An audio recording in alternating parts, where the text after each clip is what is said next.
안녕하십니까? 오늘은 살아있는 동안 꼭 해야 할 49가지라는 책을 소개하려고 합니다. 이건 탄저윙 편지로서 먼 훗날 후회하지 않을 삶을 위하여, 그리고 사랑하는 사람들과 함께하는 행복을 위하여, 지금 당장 지켜야 할 소중한 약속이라는 그런 부제가 붙어 있는 책입니다. 참고로 여기에 그 49가지의 그 사례들은 우리가 충분히 쉬운 것부터 이렇게 선택해서 해 나가면은 매우 우리의 삶이 풍부해지고 알차고, 또 나중에 갔을 때 참으로 내 인생이 보람이 있었다 이렇게 생각할 수 있는 그런 것들로 이렇게 채워져 있습니다. 참으로 이 책을 쓴 그 저자 탄저잉은 1969년생으로 중문학을 전공을 했고, 신문사, 잡지사, 출판사 등에서 편집자로 오랫동안 일을 하신 분으로서, 특히 막심 고르기에 목표를 추구하면 할수록 인간의 능력은 점점 더 발전하고 사회에 이로움을 준다는 말을 인생의 좌우명으로 삼고 이렇게 살아왔다고 합니다. 그래서 이걸 통해서 진지한 사유와 이 목표, 독특한 어떤 관점, 담백한 문체가 돋보이는 그런 집필 활동을 했습니다. 그리고 이 책은 행복을 찾아가는 여정을 다루고 있습니다 하고 얘기하고 있고, 행복은 거창한 그 무엇에 있지 않습니다. 우리가 가찮게 여기는 사소한 것에서도 무한한 행복을 찾아낼 수 있습니다. 행복은 우리가 찾아내는 것입니다. 이렇게 저자는 이야기하고 있습니다. 그래서 이 책은 보면은 소중한 마음을 담아서 선물하기도 좋은 그런 책입니다. 그래서 이 책의 보면 내용들을 보면은 참으로 우리가 평소에 충분히 할 수 있는 그런 일들로서 채워져 있습니다. 그리고 이 추천사를 보면은 도종환 시인이 한 추천사입니다. 지금 사랑한다고 외쳐보세요 하는 이런 제목으로, 많은 사람들이 그 일을 하지 못해서 후회하는 경우보다는 사람들에게 잘해주지 못한 점 때문에 더 후회한다고 한다. 그것도 가까운 사람들과 더 많은 시간을 함께하지 못하고 찾아뵙고 따뜻하게 대하지 못했던 걸 가슴 아프게 생각한다고 한다. 이렇게 이야기하고 있고, 그렇다면은 지금 그 일을 해야 한다. 이렇게 이야기합니다. 오늘 전화를 걸어 말하지 않으면은 다시 시간을 내기 어렵고, 오늘 찾아가지 않으면은 마음의 빚은 더 쌓여 행복할 길이 없게 되고 만다. 살아있는 동안 꼭 해야 할 49가지는 우리가 살아있는 동안 지금 바로 실행에 옮겨야 할 것들이 무엇인가를 가르쳐주는 이야기다. 이렇게 추천사에서 이야기하고 있습니다. 그리고 우리에게 남겨진 날이 얼마 남지 않았다고 생각하고 꼭 해야 할 일을 찾는다면은 어떤 것이 있을까 이렇게 생각하고, 갈라터진 어머니의 발을 한번 씻겨드리는 일, 자신의 대학 등록금을 마련하기 위해 아버지가 파셨던 갑으로 내려온 소중한 물건을 다시 찾아드리는 일, 고향 사람들을 만나 따뜻한 식사 한번 하는 일, 장애를 갖고 태어나서 소외받는 아이의 귀에 대고 네가 내 딸이면 좋겠다고 말해주는 선생님이 되는 일, 공경에 빠진 사람들을 사심없이 도와주는 일, 기념할 만한 날에 나무 한 그루 심는 일, 자기 자신에게 상을 주는 일, 아무리 나쁜 사람일지라도 한 번 더 믿어주는 일, 큰 소리로 사랑해요 라고 외치는 일, 이렇게 쭉 여러 가지 이런 일들 생각해 보면은 참 많은 일들이 있을 것이다. 이렇게 추천사에서 이야기하고 있습니다. 그리고 이 저자는 한국의 독자들에게라는 제목으로는 마음을 여세요. 행복은 가까이 있습니다. 이렇게 해석하고 있습니다. 이 책은 천천히 읽어주셨으면 합니다. 사람들이 북적이는 틈에 끼어 이 책을 읽지 말아주세요 하고 당부를 하고 있습니다. 가까이 두고 계시다가 마음에 상처를 받았을 때, 삶의 의욕이 떨어질 때, 힘들고 외로울 때, 울고 싶을 때 이 책을 펴보셨으면 합니다. 빨리 읽을 필요가 없습니다. 일주일도 좋고 한 달이라도 좋습니다. 더 오래 걸려도 상관없습니다. 이 책에는 우리가 스치듯 지나치곤 하는 일상의 이야기들을 담았습니다. 여러분이 익히 알고 계시는 내용일 수도 있습니다. 단지 알았던 것을 일상에 쫓겨 망각했을 뿐이라고 생각합니다. 이렇게 이야기하고 있습니다. 그리고 이 책에는 후회하지 않는 삶을 위해 살아있는 동안 꼭 해야 할 일을 담았습니다. 어쩌면 쉽고 어쩌면 대단히 어려운 일일 수도 있습니다. 사람마다 또 환경에 따라 양상이 다를 것입니다.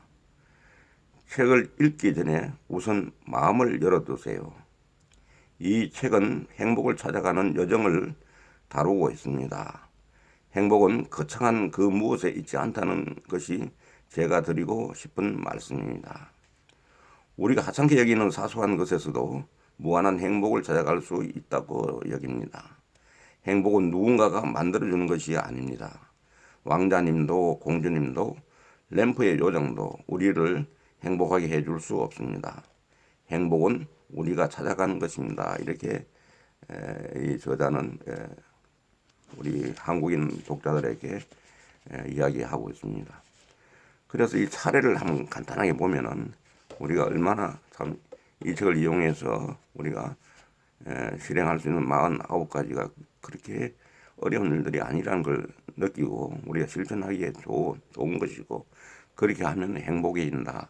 이렇게 생각할 수 있는 그런 제목들입니다. 보면은 사랑의 송두리째 걸어보기, 소중한 친구 만들기, 은사님 찾아뵙기, 부모님 발 닦아드리기, 영광은 다른 사람에게 돌리기, 고향 찾아가기, 지금 가장 행복하다고 외쳐보기, 자신을 소중히 여기기, 마음을 열고 대자연과 호흡하기, 두려움에 도전하기, 경쟁자에게 고마워하기, 추억이 담긴 물건 간직하기, 사람 믿어보기, 다른 눈으로 세상 보기, 마음을 열고 세상 관찰하기, 동창 모임 만들기, 낯선 사람에게 말 걸어보기, 사랑하는 사람 돌아보기, 단 하루 동심 즐겨보기,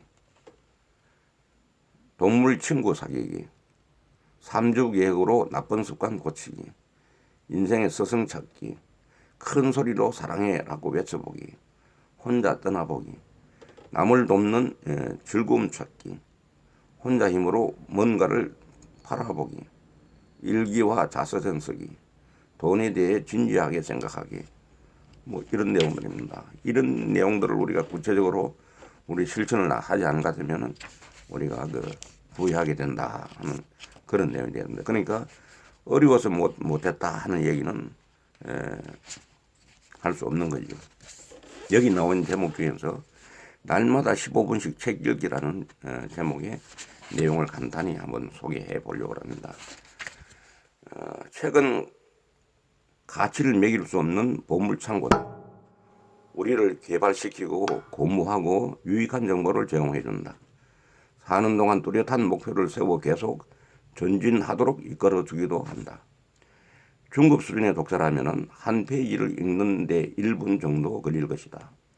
소설과 전기, 여행서, 흥미 등과 관련된 책이라면 한 페이지를 보는데 1분이면 충분하다. 책은 자꾸 볼수록 읽고 이해하는 시간이 단축된다. 소설을 예로 들어보자. 1분에 2페이지를 읽을 수 있다면 15분 동안에 30페이지를 보는 셈이며 한 달에 900페이지를 독파하게 된다. 웬만한 책 3권 분량이다. 날마다 15분씩 1년이면 얼마나 될까? 놀랍게도 36권이다. 아무것도 아닌 15분이 날마다 쌓이면 36권의 책을 읽을 수 있는 시간이 되는 셈이다. 시간이 없어 책을 못 읽는다고? 1년간 36권의 책을 읽는다는 것은 대단한 일이다. 공공도서관에서 열심히 책을 빌리는 사람들의 독서량보다 3배나 많은 것이다. 그런데 이런 독서량을 실현하는 것은 결코 어렵지 않다. 보편적으로 적용될 수 있는 공식은 없다. 날마다 자신의 15분만 챙기면 된다. 조금 더 욕심을 부리자면 15분 외의 짬을 활용하는 것도 방법이다. 짬을 내는 것은 초과 수학이 된다. 초과 독서 시간을 찾을 기회는 전혀 예상치 못한 경우에 많이 발생한다. 우리에게 필요한 것은 결국 결단이다. 책을 읽겠다는 결심만 한다면 아무리 바쁘더라도 분명 15분을 책을 읽는 시간으로 챙겨놓을 수 있다. 또 하나, 손이 닿는 곳에 반드시 책이 있어야 한다. 일단 책을 읽기 시작하면 15분 가운데 단 1분도 낭비해서는 안 된다. 아침에 오늘 읽으려는 책을 준비한 다음 가방에 넣는다. 침대 머리맡에도 한 권 두고 화장실과 식탁 옆에도 각각 한 권씩 둔다. 책상 위에는 늘 책이 있어야 한다. 모든 곳에 책을 두고 규칙적으로 읽도록 해야 한다. 그래서 여기서 제가 한 가지 참 말씀드리고 싶은 것은 앞으로 4차 산업혁명의 시대에는 우리가 말하자면은 디지털만 작동하는 시대가 아니라 제가 생각할 때는 아날로그와 디지털이 잘 조화된, 잘 결합된 그런 시대라고 생각됩니다. 그래서 우리가 자라나는 어린이나 어른 할 것 없이 스마트폰에 몰두한다든지 이런 어떤 구글에 몰두한다든지 이렇게 해서 우리가 그 바로바로 그 어떤 지식이나 정보를 쉽게 찾아내고 그걸 그대로 그 한번 스쳐가는 그런 형태로 우리가 많이 출퇴근 시간이나 이럴 때 보면 지하철에서 거의 다 책 읽는 사람은 거의 없고 이 스마트폰을 보는데 주로 아줌마들은 보면 연속극을 본다든지 젊은 애들은 검색하기에 열중하고 있어서 참으로 우리가 필요한 것은 이런 시대의 독서가 추가되어서 그 디지털과 이 아날로그가 결합되었을 때 우리가 충분히 지식을 자기의 것으로 만드는 데 도움이 되고 그것을 잘 활용하고 깊이 있게 숙고를 해서 자기 것으로 만드는 데는 반드시 우리가 옛날의 방법, 이 독서를 하는 이런 방법이 매우 유용하다고 생각합니다. 저도 스마트폰이나 혹은 PC에서 검색을 해서 이렇게 우리가 어떤 내용을 파악을 할 때는 쉽게 파악이 되는데 그렇게 했을 때는 오래 가지 못한다는 기억력에는 한계가 있다는 거죠. 근데 책을 읽었다든지 이런 어떤 아날로그 방식으로 했을 때는 그 기억이 오래 저장되고 그런 것들이 또 우리가 오래 생각할 수 있는 그런 여지를 두는데 학생들이나 이런 애들이 보면은 생각의 깊이가 얕고 거의 암기 위주로 하는 이런 어떤 형태의 상황에서는 우리가 디지털에서 어느 정도 탈피해서 아날로그와 같이 접목이 된다 하는 생각을 합니다. 그래서 제가 알기로도 사실 사람이 깊이 있는 사람이고 성숙한 사람이 되는 데는 자기의 어떤 생각, 자기의 어떤 그 깊은 성찰의 어떤 기회가 필요한데 이런 부분에 대해서는 우리가 시간이 걸리더라도 우리가 이런 독서를 통해서 보완해야 되지 않겠는가 하는 이런 생각을 하면서 이런 이번에 살아있는 동안 꼭 해야 할 49가지라는 책을 한번 읽기를 권고드립니다. 감사합니다.